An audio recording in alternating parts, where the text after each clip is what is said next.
মালদা জুড়ে বারবার দেখা যাচ্ছে বন্দুকের শাসন। কখনো আক্রান্ত হচ্ছে কাউন্সিলর, কখনো তৃণমূলের নেতা কর্মী। আর এবার খাস জমি দখল করবার জন্য বাধা দিয়েছিলেন এক ব্যক্তি, আর তার বাড়িতে গিয়ে আগ্নেয়াস্ত্র নিয়ে রীতিমতো হুমকি দেওয়ার অভিযোগ স্থানীয় এক ক্লাবের সদস্যদের বিরুদ্ধে। এই ঘটনাকে কেন্দ্র করে চাঞ্চল্য সৃষ্টি হয়েছে কোতোয়ালি এলাকায়।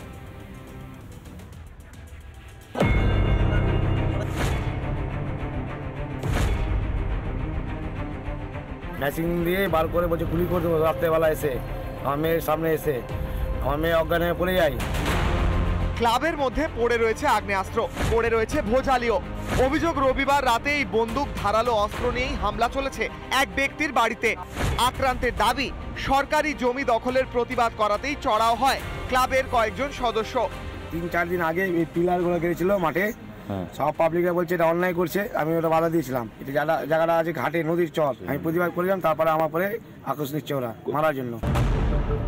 মালদার কোতোয়ালির নিমাশরাই এলাকার এই ঘটনায় আতঙ্কিত স্থানীয় বাসিন্দারা।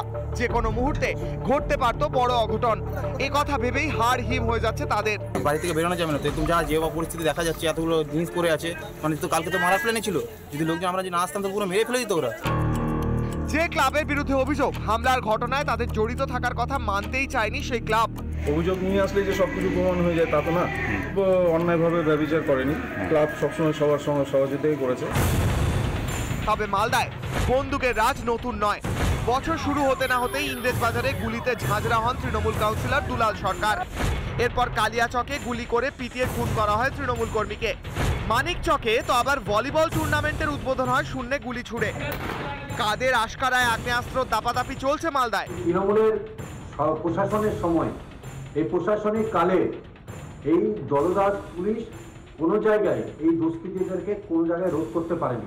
আর্মসে যারা স্মাগল করছে, আর্মসে যারা অপব্যবহার করছে, তাদের বিরুদ্ধে ড্রাস্টিক অ্যাকশন হবে। এদিকে কোতোয়ালির ঘটনায় বাবু শেখ নামে একজনকে গ্রেফতার করেছে পুলিশ। রিপাবলিক বাংলা। একদিকে মালদাতে আগ্নেয়াস্ত্র নিয়ে প্রকাশ্যে দাপাদাপি, আর অন্যদিকে পূর্ব বর্ধমানের কেতুগ্রামে যেখানে পরিত্যক্ত বাড়িতে বোমা বিস্ফোরণের ঘটনা।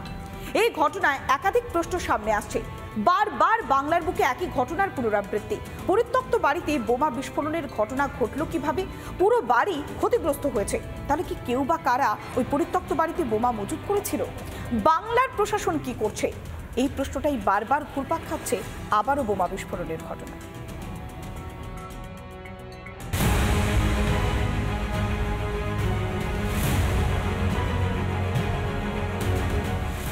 আমার তো মাঠের দিকে দোকান আছে একটা, গ্যারেজ আছে, ওইখান থেকে আওয়াজ পেয়েছিলাম যে একটা আওয়াজ, বিকট আওয়াজ। বাস তারপর 9টার সময় দোকান বন্ধ করে এখানে লোকজন নেই, কটা সিভিক পুলিশ গাড়ি দাঁড়িয়ে আছে।